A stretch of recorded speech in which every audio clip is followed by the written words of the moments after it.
Hai, Assalamualaikum. Saya Misha. Di zaman ekonomi yang tak berapa bagus ni kan, kebanyakan daripada kita akan cuba untuk mencari alternatif lain untuk mendapatkan income. Betul tak? Kan? Sama ada menjalankan bisnes, ataupun menjadi dropship, ataupun menceburi pelbagai bidang lain dan mengasah skill dalam kemahiran yang lain dan seterusnya, menjana income lah daripada kemahiran tersebut. Tetapi nowadays apa yang kita dapat lihat, ramai orang cuba menceburi bidang hartanah atau dalam bahasa Jawanya property. Okay. So saya bukan nak cerita pasal property sebab saya tak ada pengalaman dalam bidang tersebut, tetapi saya ada satu buku saya nak share, which kalau anda berminat nak menceburi bidang hartanah, anda wajib baca buku ni. Sebab saya sebagai orang biasa yang bukan dalam bidang property pun, saya macam tiba-tiba rasa excited untuk mengetahui lebih lanjut tentang bidang hartanah ni. Okey, buku yang saya maksudkan adalah ini, Bijak Urus Rumah Sewa. Kalau tengok cover dia pun rasa macam menarik kan untuk baca.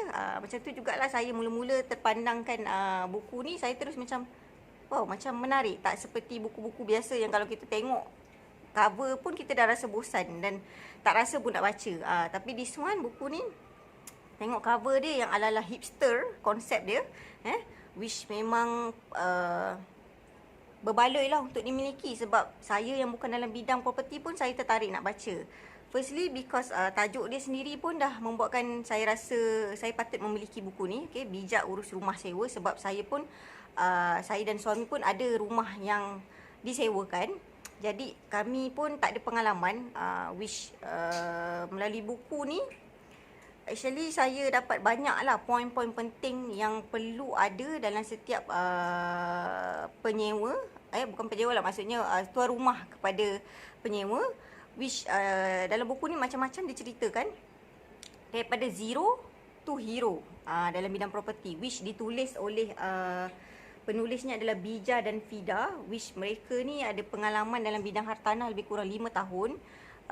Tetapi dalam 5 tahun tu macam-macam onak duri mereka tempuhi dan mereka share dalam bentuk buku supaya boleh diguna pakai untuk sesiapa saja, bukan setakat masa sekarang tapi untuk masa hadapan.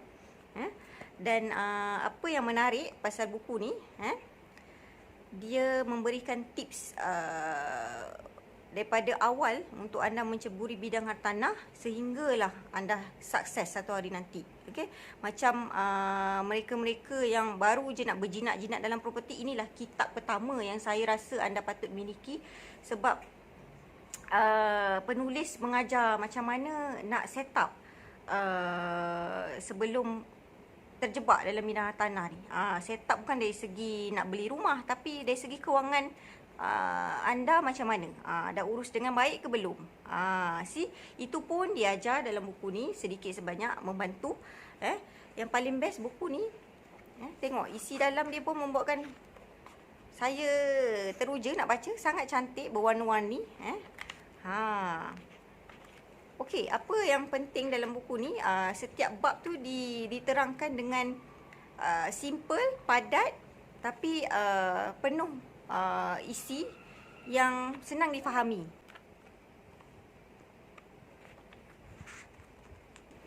Penulis menceritakan macam mana nak involve dalam bidang property ni daripada tak tahu apa-apa, okey, dan seterusnya step by step sehingga anda menjadi seorang yang pakar dalam bidang hartanah.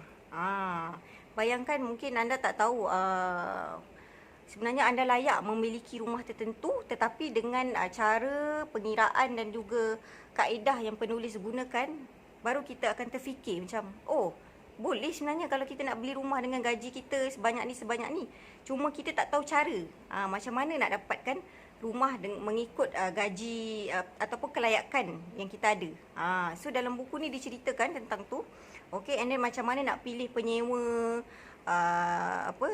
yang baik kan. Sebab kat Facebook sekarang macam-macam viral kan, penyewa yang macam-macam perangai, sampai jadi rosak rumah, tak terjaga, tak terurus dengan baik. So kita nak elakkan penyewa sedemikian, maka kena baca macam mana nak dapatkan penyewa daripada syurga, and then cara nak uruskan properti-properti anda, rumah-rumah yang anda beli tu macam mana nak uruskan, macam mana nak hias rumah, and then nak dapatkan location yang bagus untuk rumah anda, and then macam mana nak deal dengan para penyewa agar kita sistematik nak uruskan semua hartanah yang kita ada, supaya bidang hartanah yang kita involve tu sentiasa berjalan dengan baik dan seterusnya mencipta kejayaan demi kejayaan, insyaAllah.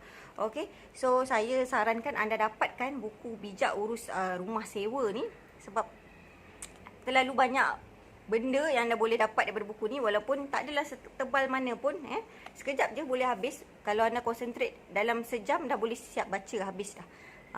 Okay, so itu saja daripada saya. Cepat-cepat dapatkan buku Bijak Urus Rumah Sewa ni, insyaAllah.